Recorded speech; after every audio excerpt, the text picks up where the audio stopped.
Hello, is this Jimmy Pearson?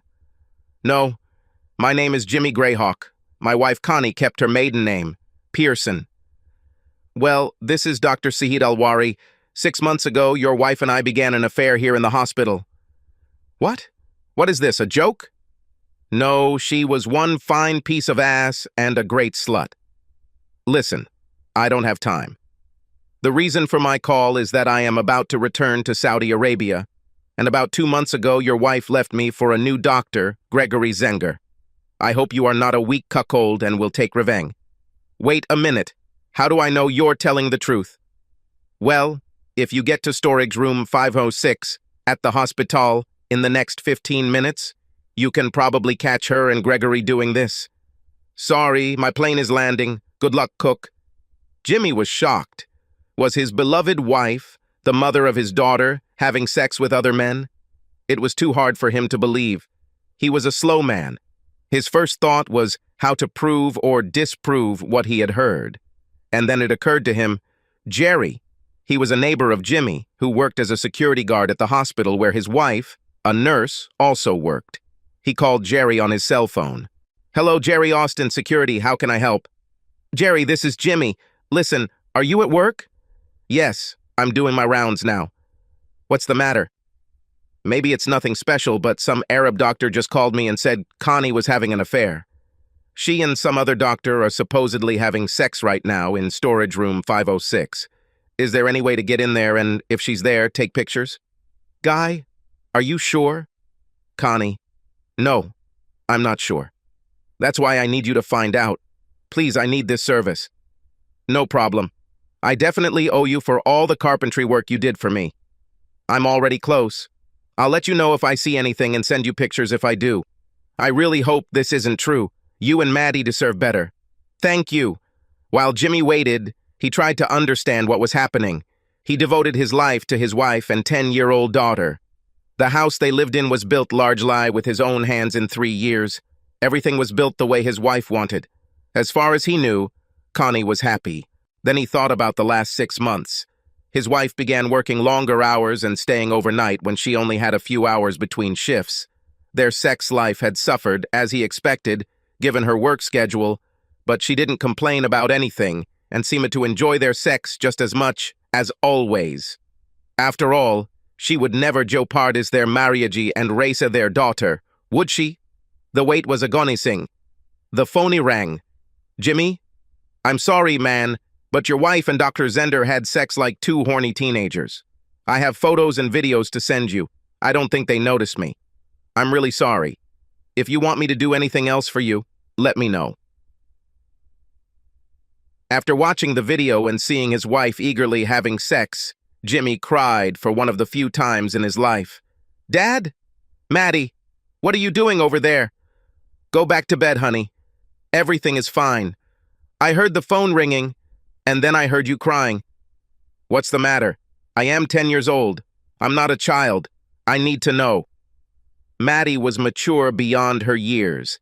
Jimmy had a hard time denying her anything because she always seemed to do the right thing. Upon reflection, he realized that this situation affected her as much as it affected him. I'm crying because I just received proof that your mother, how should I put it, loved another man in the hospital. I'm trying to figure out what to do. She's finishing work soon, and I think I should wait to talk to her then. I don't think she'll be coming home today. I overheard her telling someone on the phone that she was happy they were going to spend the whole night together. I thought she meant work. I think you should call her right now. Let's see what she says. Okay, maybe there is some good explanation. Jimmy was told not to call his wife on her cell phone while she was working unless there was an emergency. This is considered an emergency. After several rings, a breathless voice answered, Jimmy? Is something wrong with Maddie? You seem out of breath, honey. Are you okay? I didn't have my phone with me, so I had to run to get it. What's happened? The memory of the video recording removed any desire to be understanding. I thought you might have been short of breath because you just had sex with Dr. Zender. There was a long pause before she said, Oh, crap. He knows.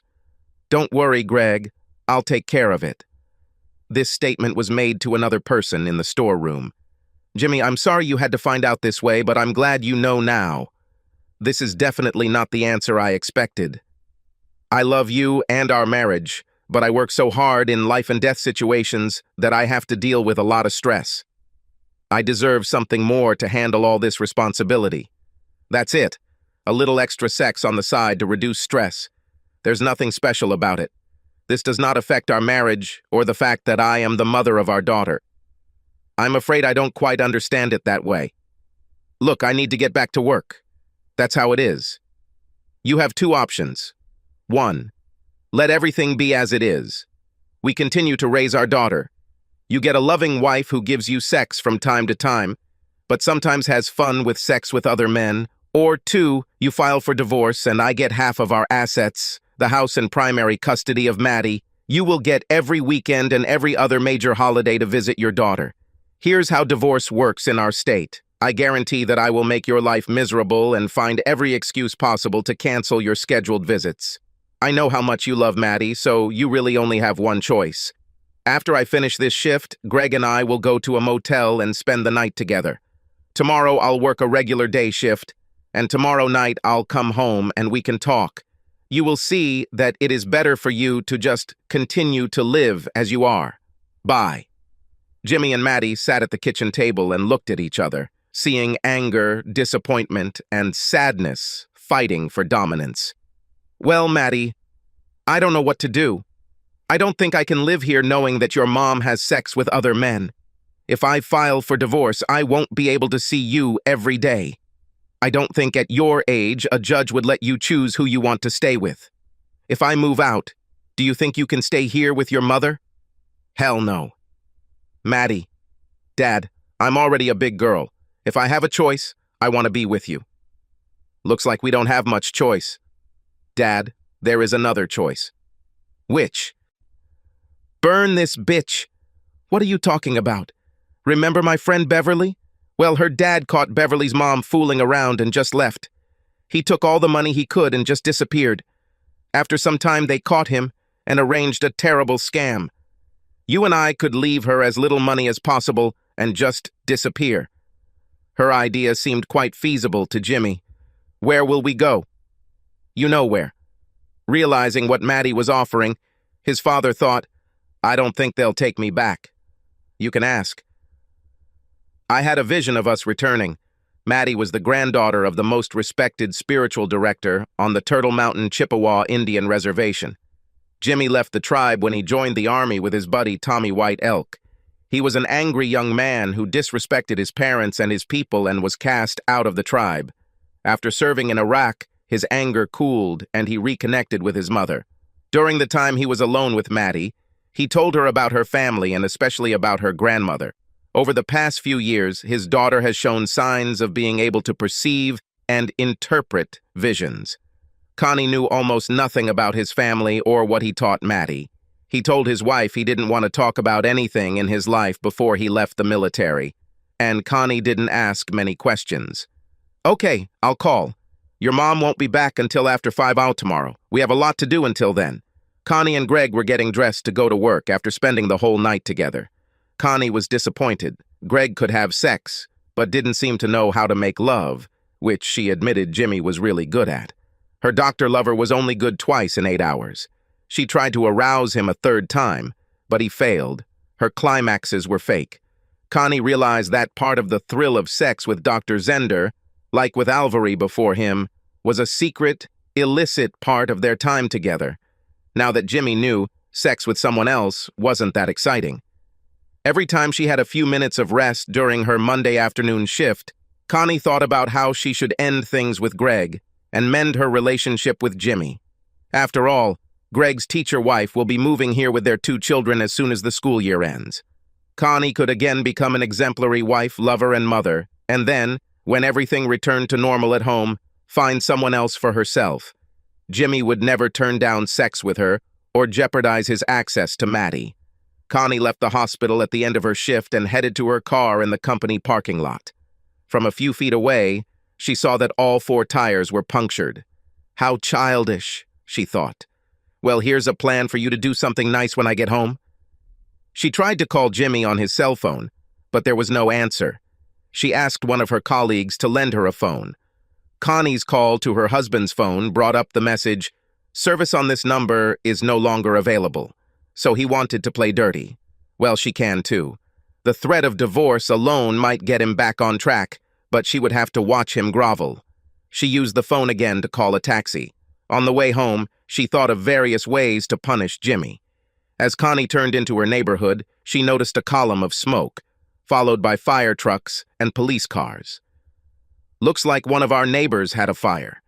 The closer the taxi drove, the more clearly she realized that it was not her neighbor's house that was burning, but hers. Connie jumped out of the taxi, telling him to wait. As she rushed toward the house, the fire chief ordered her to stay away. "But this is my home. Where are my husband and daughter? Everything is all right with them?" "I think they're fine." "Your neighbor said she saw them drive away right after they set fire to a pile of clothes." "What?" Connie looked out into the yard and saw a pile of her clothes on fire. There were some things on top of the pile. After a few seconds, she realized that they were her wedding albums. Photos of that oh-so-expensive wedding she simply had to have disappeared into smoke. Looking at the house, she noticed that although the fire was under control, there was little left of the house she loved so much. Connie saw her next-door neighbor, Mrs. Jensen, standing on the sidewalk, watching. As she approached her neighbor, Mrs. Jensen frowned. "They are gone. I hope you're happy now." "What are you talking about, Mrs. Jensen?" "Jimmy and Maddie talked to me before they started the fire. They wanted to make sure my home was not in danger. They told me what you did. I can't believe you could treat this wonderful man and precious little girl so horribly. I hope it hurts you for a long time. It's just a misunderstanding." "Wait, are you saying that Jimmy started the fire? But he built this house with his own hands. This was our home, our beautiful home. Where are they? Your husband told me that since he built this house, he can destroy it." "It was just a house." Jimmy said, "A home stopped being a home when you decided to stop being a wife and mother. He burned the house. You burned the house down. Jimmy and Maddie are gone, honey. They plan to disappear to a place where you will never find them, and I hope they succeed." With these words, Mrs. Jensen shuffled away. Returning to the fire, the chief informed Connie that it would be several days before they could declare the house safe to search for any valuables that might have survived. He asked if she could go somewhere. After a pause, she said, "My parents." Back in the taxi, Connie gave the driver her parents' address. She had a lot of thoughts going through her head, which basically oscillated between two options. He would come back and ask for forgiveness and then build a new, even better house. Or, once I found him, I would royally fuck him in the divorce. In the midst of her internal debate, they reached her parents' house. When she went to pay for the taxi, the driver told her that her card had been rejected. She asked the driver to wait to collect the money from her father. She rang the bell, and for the first time today, tears came to her eyes. Connie needed emotional support from her parents. Harry opened the door, but not all the way. "What do you want?" "Dad, it's me, Connie. Let me in." "Something terrible happened." "Jimmy, I know what happened. Jimmy and Maddie stopped here on their way out of town. How could you? I loved him like the son I never had. She is our only granddaughter. We raised you better than... I'm afraid we can no longer consider you our daughter." "Dad, what are you talking about? It's just a misunderstanding. Jimmy will come back and I'll sort everything out. Let me talk to Mom." "Misunderstanding? Is that what you kids call it now? How can you? I've seen the photographs." Does he have photos? Oh my God. Where is Mom? I need to explain everything to her." The door didn't open any wider. "Your mother is in bed. The doctor had to prescribe a sedative. We're lucky she didn't have a heart attack when she saw the photos." "Did Jimmy show his mother the photographs? How could he?" "He didn't want to.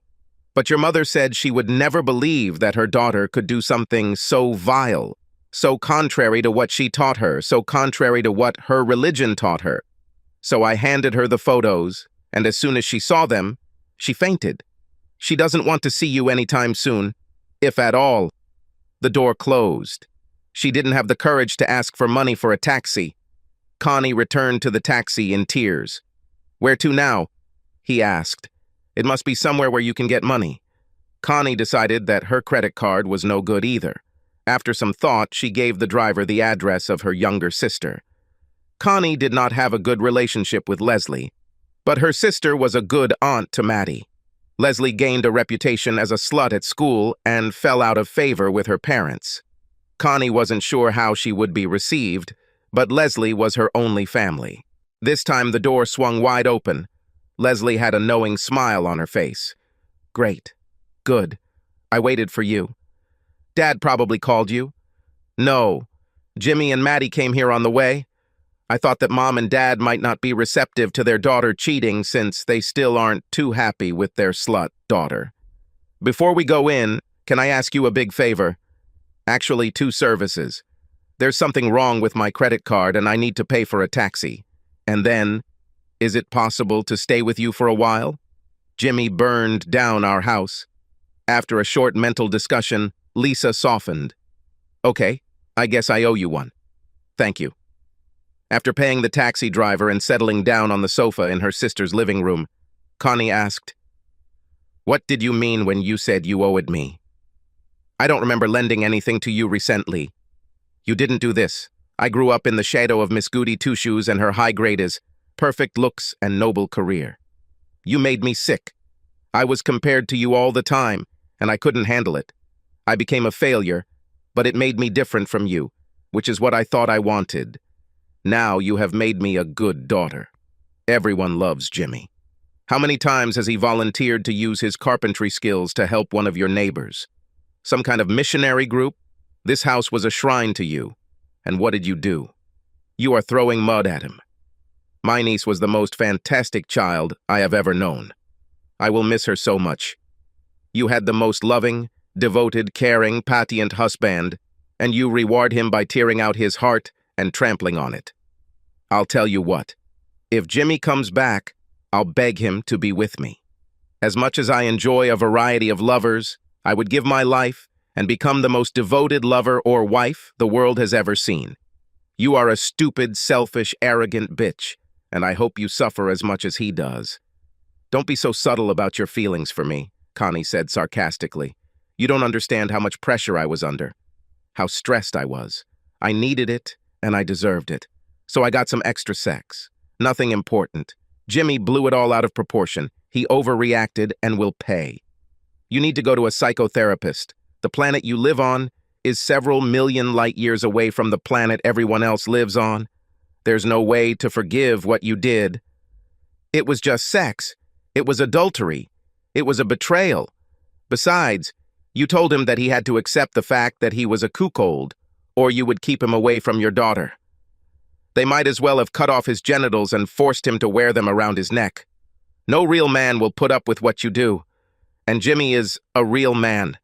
You can stay here for a while so I can enjoy your suffering. Well, at least now he can't do anything else. However, I can fight back. He took my daughter without my permission, and that's kidnapping. He will have to deal with the law. Let's see how he likes the bunk mates he gets in prison. Connie spent a restless night at her sister's.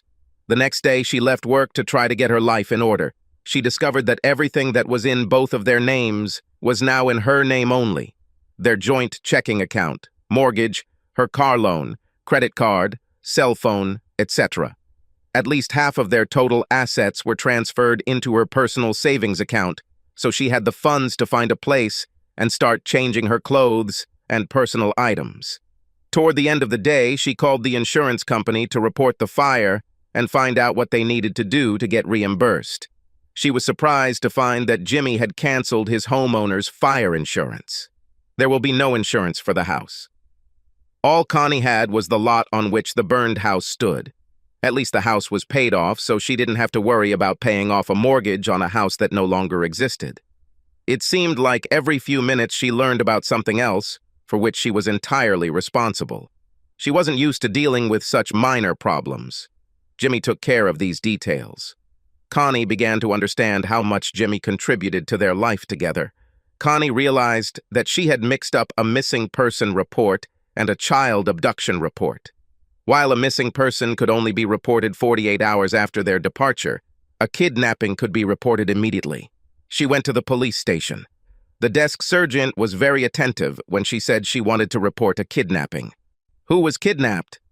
My 10-year-old daughter, Madeline Ray Pearson. So you are the mother? Yes, Connie Pearson. Is there a father? Yes, Jimmy Greyhawk. He kidnapped her. The sergeant's demeanor quickly changed. Jimmy Greyhawk, carpenter? So this is a custody dispute? Part of a divorce? No, he just took it and left. Didn't he burn down his house before leaving? Now a smile appeared on his face. Our house. He burned down our house. It's not funny. I'm sorry. Jimmy just made a lot of men happy with his daring gesture, especially those whose wives cuckolded them. Where? How do you know about this? I talked to the police who were at the fire. Plus, it's a small town. Rumors spread quickly. So will you help me or not? Connie asked. I'll do my job, the desk sergeant whispered to himself. It's a pity that you didn't make yours. Jimmy built a ramp for my mother so she wouldn't have to go to a nursing home. I'll do my job, but don't expect any favors. While Connie was seething with anger, the sergeant received the required uniform. Okay now. When did he allegedly kidnap his daughter? Somewhere between Sunday evening and 5:30 Monday evening. It's pretty vague.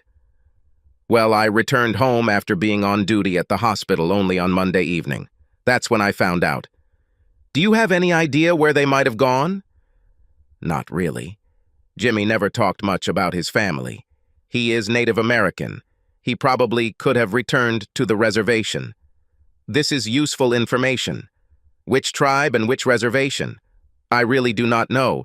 There aren't that many tribes there, are there? Could you send out a patrol force or whatever you call it and ask the local police to look for him? I think there are more than 300 of them. You don't know much about Indian affairs, do you?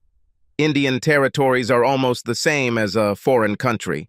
Most of them have their own system of government, so requests from whites are not treated in the same way as in other parts of the country.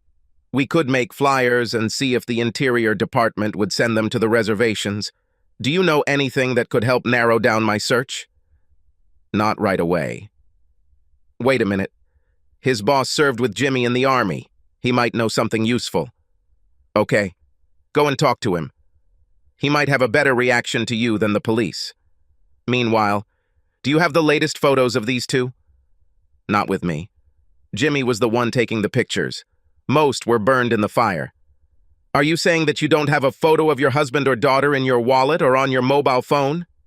Wait, I have a photo of Maddie on my phone. Although she is already several years old, now she looks completely different. I think that tells us a lot about how you feel about your husband and daughter. He sighed. Sorry, but I really like Jimmy. Surely your parents have some recent photographs. Bring them when you get them.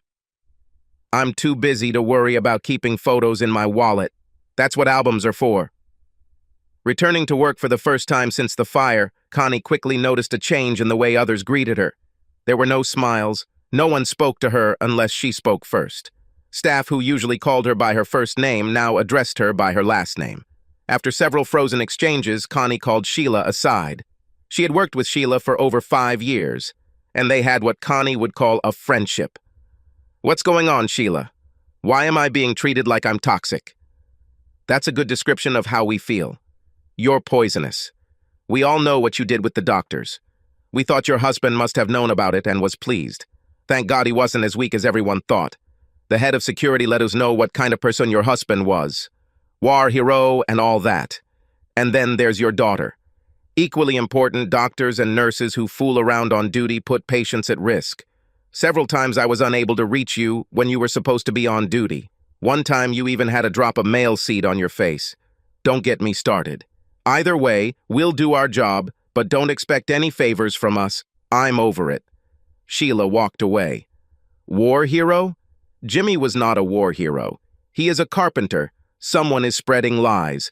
The next day, Connie didn't have a day shift, so he went to Jimmy's boss and friend, Milton. Connie pulled into the construction company parking lot and saw the space in front of the office sign. Entering the building, she walked up to the counter where Jimmy's boss stood. Hello, Milton? Is Jimmy working today? The construction manager replied, No, He came and quit on Monday. If he weren't such a good friend, I would have told him off for leaving without warning. After what he told me about what you did, I not only understand, but I support him 110%. Anything else? I'm busy. Do you have any idea where he and Maddie are? No, and if he had known, he would not have said it. You don't understand what I owe to this man. Milton thought he had tears in his eyes. Someone said he was a war hero. Wasn't he just a carpenter in the army? That was his story, to keep people at home from worrying, said Milton, chuckling. He was on the reconnaissance team. Because he was a Native American, they considered him a scout. His job was to lead any missions. Jimmy was the first to receive fire. Whatever guardian angel was watching over him must have been working double shifts. I can't tell you how many times he went into battle and came out without a scratch. He saved my ass several times. Did you know he earned both a bronze and a silver star? He didn't tell me anything about it, Connie insisted after a pause. You mentioned that he is Native American. Do you know what tribe or reservation he's from? Again, I don't know. I won't say. The only person he talked to about Indian affairs was his best buddy, Tommy White Elk. Where can I find him? Probably in the great hunting ground in the sky. Tommy was killed just before he and Jimmy were due to return home. But it's not Jimmy's fault. He dragged Tommy's wounded body through the crossfire and then returned for the other two. Tommy was already too far gone by the time he was taken away. For this, Jimmy received a silver star. And now I really have to go. Connie thought, great. Now I find out that I cheated on a war hero. I'd rather not say, at least it can't get any worse. Why didn't he ever tell me about his life before he left the army? I wish he was here to ask him. Damn, I was such a fool. The next day, when Connie showed up for work, she and Dr. Zander were called into the administrator's office. They said nothing to each other, deciding that the conference would not benefit them. Mr. Chambliss greeted them curtly. It has come to my attention that you two were having sexual relations on hospital grounds during business hours. Apparently, I'm the last person in the hospital who knows about this. When I first heard about this, I was inclined to place a letter of reprimand in your professional files. After calls from every hospital board member asking what I was going to do about this situation, it became clear that if I didn't fire you, I would be fired. In fact, my job is still in jeopardy, thanks to you. So you both stop working immediately. Security guards are waiting outside my door and will take you to your lockers to collect your personal items.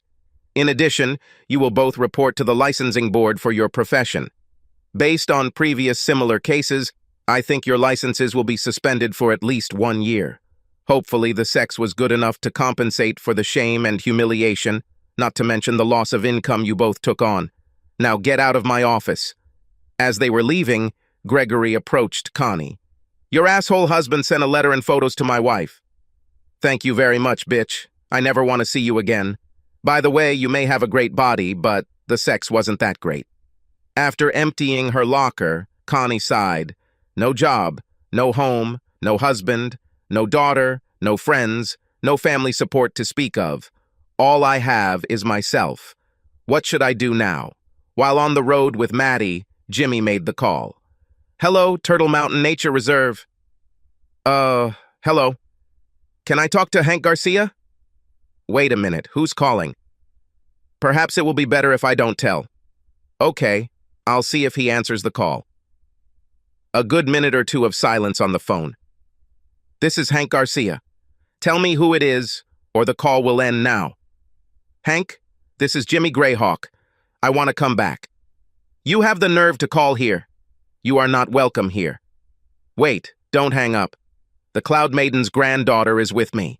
After a few seconds of waiting, Hank continued. How old is she? Does she show any abilities? Maddie is 10 years old and started having visions a couple of years ago. She was the one who saw us returning. You know that very few people would agree to take you back. I know, but I have changed. I was a brash, immature, stupid fool who had abandoned my family and people. I can only beg the tribe for forgiveness. I'll be honest with you. Hank replied. If you didn't have a granddaughter, Cloud Maiden, I wouldn't even raise the issue of your return to the council. There is still no guarantee that they will even agree to accept you. As you said, her name? Maddie. This is short for Madeline. My mother, Cloud Woman, foresaw that I would have a daughter, and she helped me overcome my unreasonable hatred of my family and my people. She knew she wouldn't be here to teach her granddaughter, so she told me something I could do before returning her to be trained by the elders. She is young but very mature for her age. I can talk to the council, Hank suggested. Can you be here the day after tomorrow, 7 p.m.? What is your number so that I can tell for sure whether you will come or not? We are on the road that now goes north. We should be there by then. Jimmy gave Hank his number and hung up. Maddie tried to reassure her father. Don't worry, Dad. Cloud Woman will be with us. Jimmy received a call, and the council agreed to meet with them as soon as possible.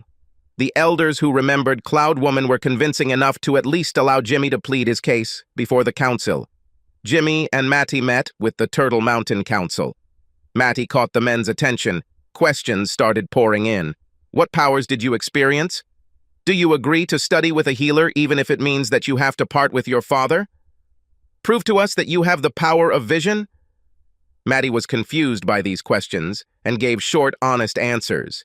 She admitted that she could not provide evidence of any skills. She was thanked and released. The healer, Little Dove, arrived and spoke with Matty before the council meeting. What do you think about the abilities a little girl might have? Asked one of the council members. Cloud Woman was my spirit guide, and I felt her presence many times. Her spirit is strong in her granddaughter, but there is too much of the white man in her now. It will take a lot of work to figure out if she might be a strong connection to the spirit world. Do you think we should let her stay? Definitely. I would welcome a challenge from the teacher, and she seems very eager to learn. However, she made it clear that she and her father had entered into a package deal. You will have to accept both into the tribe, otherwise she will not stay. After the healer left, the council members were in full agreement that the girl would stay, but they were still reluctant to let Jimmy stay. Unable to reach a consensus, the council asked Hank's opinion. Hank invited them both to stay, but on the condition that Jimmy make some kind of apologetic gesture towards the tribe. If Maddie turns out to have no ability, they should both be sent away. Jimmy thought for a long time about what kind of apologetic gesture would be enough. He knew how to do carpentry, so he looked to see if the tribe needed to build something. He noticed that the medical clinic was in poor condition. The building was old, dirty, and plaster was falling off the walls. If people weren't sick before going there, they'd probably catch something there. A new clinic building would be his gesture. The woman who taught Maddie joined his daughter in choosing the best place for healing. Then the council had to approve. All that needed to be done now was to build it. Jimmy made a plan. This was not difficult, since he did most of the work on building the clinic in Nicaragua during a business trip. This time he had to buy all the materials himself. Then he had to build a clinic. The tribe had to watch Jimmy build the clinic. He didn't ask for help. Nobody offered to help. It took several months to build it, but it was built correctly. There was a blessing ceremony. From this point on, Jimmy was conditionally allowed to return to the tribe, but he was still on probation. Not everyone agreed with the decision to allow him to return. One night, Jimmy was captured while walking back to where he and Maddie were staying. He was stripped and flogged with green branches from a bush with large thorns. Now they will not only hurt, the scars will remain forever. They wanted Jimmy to understand that the punishment for betraying the tribe would last forever. Jimmy didn't cry the whole time. He trudged toward the house where Maddie applied ointment to his wounds. Maddie wanted revenge, but her father said that what they did was necessary to make some people believe that he had been punished enough. Several years have passed. Jimmy found a carpentry job at nearby oil fields and in the city. He traveled to work daily with several other men from the tribe. It was good money. During this time, flyers appeared with old photographs of Jimmy and Maddie, saying that they were missing. There was nothing said about the kidnapping. Then one day, flyers appeared that mentioned a $5,000 reward. Jimmy knew that there were many people on the reservation who would probably rent it out for much less money. Although Maddie no longer looked like her old photo, Jimmy still did. Maddie tanned and seemed to have turned into a beautiful 14-year-old girl. She was chosen to help sell authentic local jewelry to tourists and casino gamblers. No one seemed able to refuse her. Maddie only hoped that no buyer would force her to admit that although they were made by real natives, they were real natives, born and worked in China. One day, Maddie came to her father and said, "I had a vision that Mom would come." Jimmy knew that sooner or later the time would come when he would have to deal with Connie and her likely desire to take Maddie. His emotions were mixed and strong. "What do you think we should do, Cloud Woman?" Maddie's visionary abilities quickly grew under the tribe's tutelage and allowed her to take the same name as her grandmother. A very great honor. "It's time to sort this out," Maddie said. "I want to see her. You must see her." The following week, Maddie was selling jewelry to a group of tourists who had recently gotten off the tour bus. She saw a blonde woman looking around the gift shop and immediately knew who it was. Maddie approached the woman and asked, "Don't you love the craftsmanship of these necklaces? They would curl wonderfully around the neck of such a pretty woman." The woman turned to the teenage girl and felt her heart flutter. Something about this girl reminded her of Maddie, but she was taller, tanned, and had completely different hair. "And yet, would you smile at me, princess?" Maddie smiled, showing beautiful white teeth. Connie sighed. The Maddie she remembered had a large gap between her front teeth. This girl had perfect teeth. Connie was disappointed. "Yes, I would like to buy a necklace."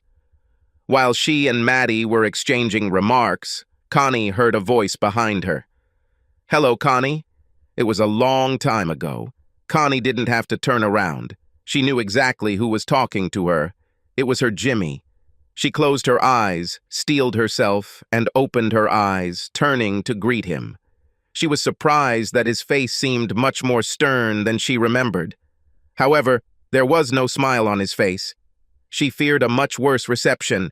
She desperately wanted to hug him, but she didn't see anything in his eyes that made her believe he would be receptive. "Jimmy, I'm so glad to see you. I have so much to tell you, but please tell me where Maddie is. I'm dying to see her." "Come back." Maddie was still standing there, but now she was smiling with tears in her eyes. "Hello, Mom. I missed you." Tight hugs and more tears followed. "I missed you too, honey. You've grown so much. You are simply amazing. I can't believe I sent you both away. I'm very sorry, very sorry." More hugs, more tears. Finally, she turned to Jimmy and said, "I'm not here to open old wounds. I would like to be able to apologize and spend as much time with Maddie as possible. Are you going to try to take her with you?" "No, I don't want to ruin your life again. I just want to be with Maddie for as long as you let me. What about your job and boyfriend or husband? When I was sure you two were here, I quit my job and put my things in storage. Since you left, I haven't had a boyfriend or husband. I dated some, but no relationships worked out. You taught me a harsh lesson, but I deserve it. I haven't been with anyone since you left. I didn't want to start a new relationship until I healed my old one. I didn't start a new relationship either. The reason is that I was afraid that I could no longer trust a woman. It didn't work the first time. By the way, we're divorced, aren't we? Yes, I had to file for divorce to get government benefits that I needed to survive after my nursing license was suspended." "Are you no longer a nurse?" "A year later, my license was returned. It was difficult to find a job that paid as well as what I was earning before, but I was able to support myself and save some money. I even went back to school and got my APRN. Is there anything Maddie needs that you'll let me buy for her?" Jimmy looked offended. "No, Maddie has everything she needs." Finally, a smile appeared on his lips. "And almost everything she wants. She's already a teenager." Maddie joined the conversation. "Mom, you won't stay for long, right? It's up to you two to decide. I have a room booked at the Economy Lodge Hotel." "Ugh, this place is full of bed bugs. You will stay with us," Maddie spoke with the confidence that only a teenager can demonstrate. "No, I can't force myself on you and your father, baby." First of all, I'm not a child, and we have a spare bedroom. Now let's get your luggage. No, I need to talk to your father first. Maddie and I have already discussed everything, Jimmy intervened. It will be much easier for you to spend time with Maddie if you live with us. I trust you understand that this does not mean any renewal of the relationship between you and me. You will be there as Maddie's mother and nothing more. Certainly. I understand. I hope you'll let me help with cooking and other things. I won't feel good if I don't stay.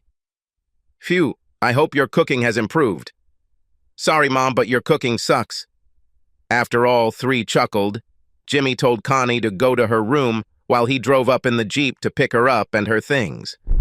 The trip was short, as they passed through the tourist part of the reservation and ended up in one of the residential areas.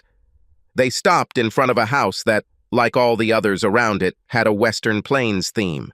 Wooden and Indian decorations predominated inside. Jimmy carried Connie's luggage into the spare bedroom.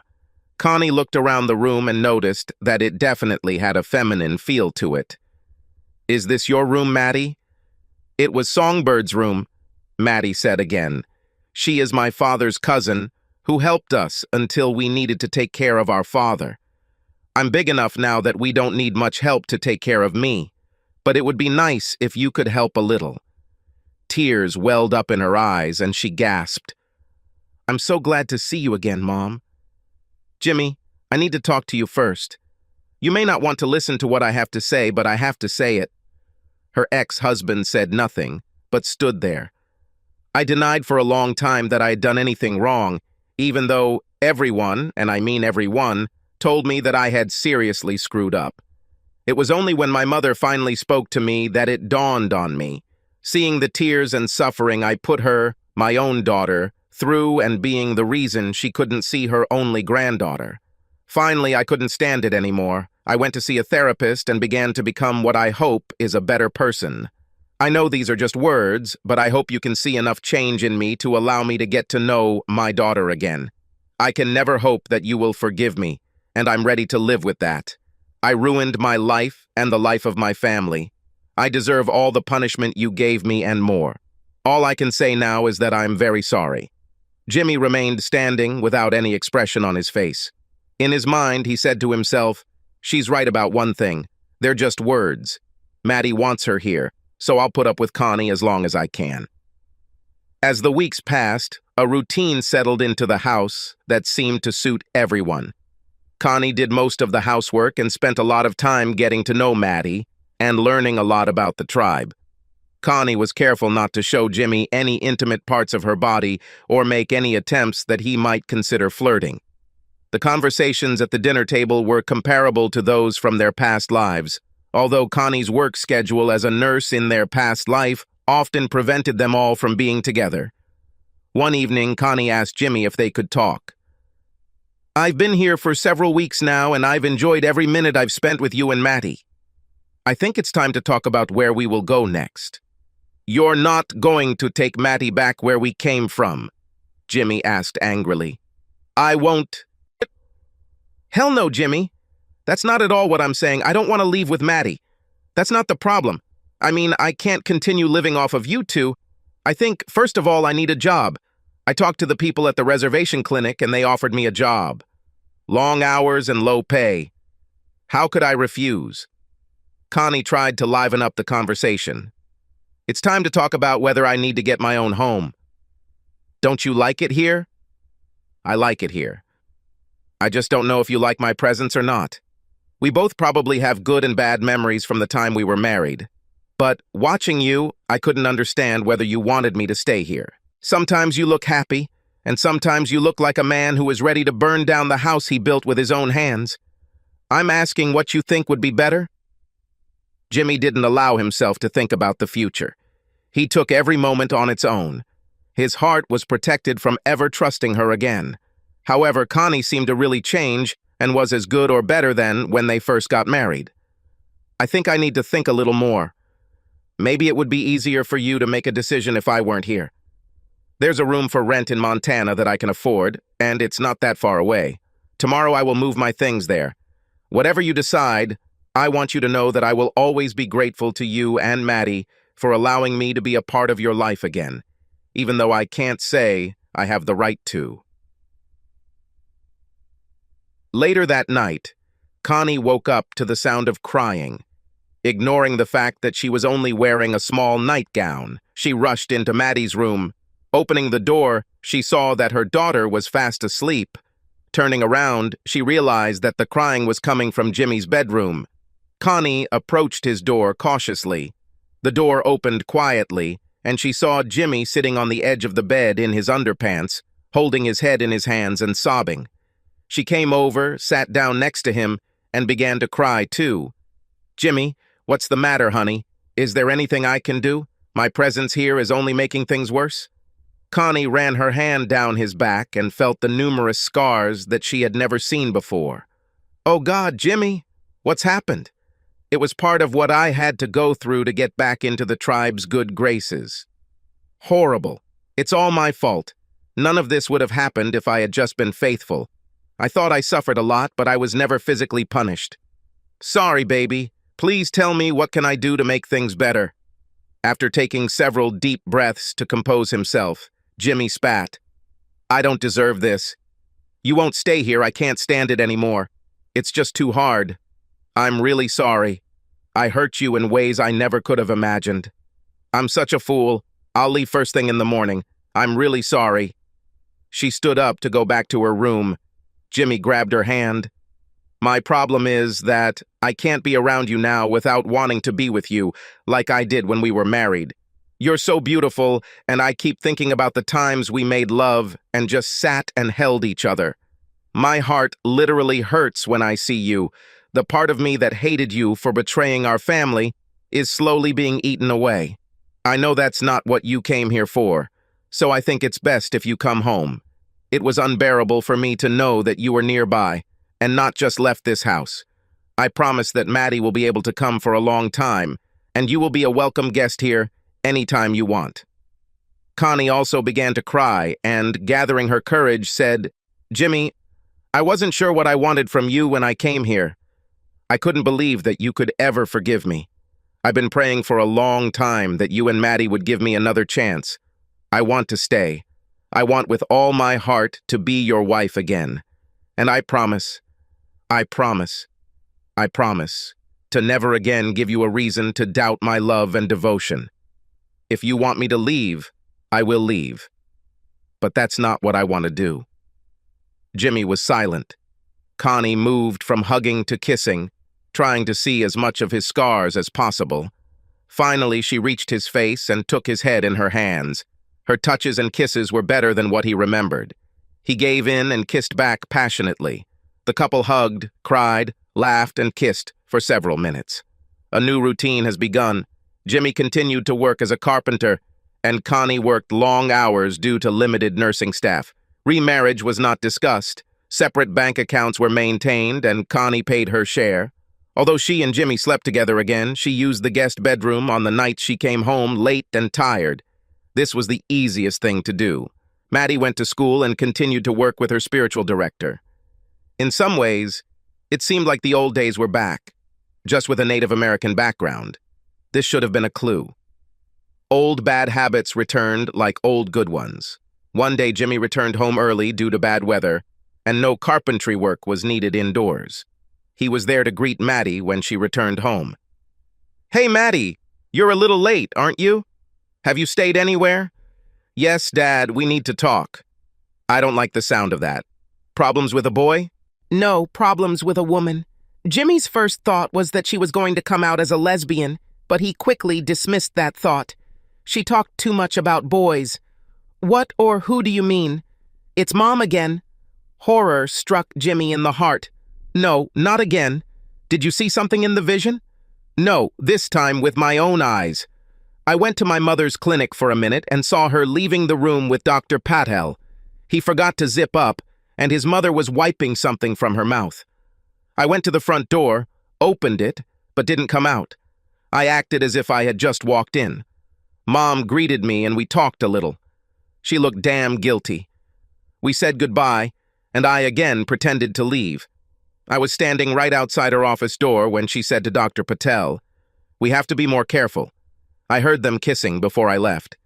Jimmy withdrew into himself, as he often did in stressful situations. Maddie changed the subject. Talking about visions, I'm losing my strength. Looks like puberty might mess them up. My spiritual director warned me about this. Soon I will be useless to the tribe. You know some council members will want to kick us out. I've enjoyed our time here, but I think we can leave without feeling guilty. I've made some good friends, but you're the only one I can't lose. So, you think it's time to leave again? Absolutely right. Where to this time? Hawaii sounds good. They probably need carpenters there. She smiled. I don't think there's a Chippewa reservation there. Jimmy smiled back. Then we can begin. When do we leave? Jimmy asked. As soon as we get ready. Oh, I have one request. Jimmy guessed and expressed his opinion. Oh no, not this. Please, it was so fun. Okay, but we have to be careful, and this time we take all our money. She has what she has on her own account. Connie heard the sirens wail. A recent conversation with Maddie helped her draw the necessary conclusions. She ran out of the clinic and ran to the house she shared with Jimmy and Maddie. She made the right decision. After all, Maddie had seen her with Dr. Patel. Damn, how could I be so selfish and arrogant again? Subscribe to our channel so that your second chaff doesn't cheat on you, and go ahead and listen to the next story, because this story is nothing compared to the next one. If you're under 18, don't even think about listening to the next one.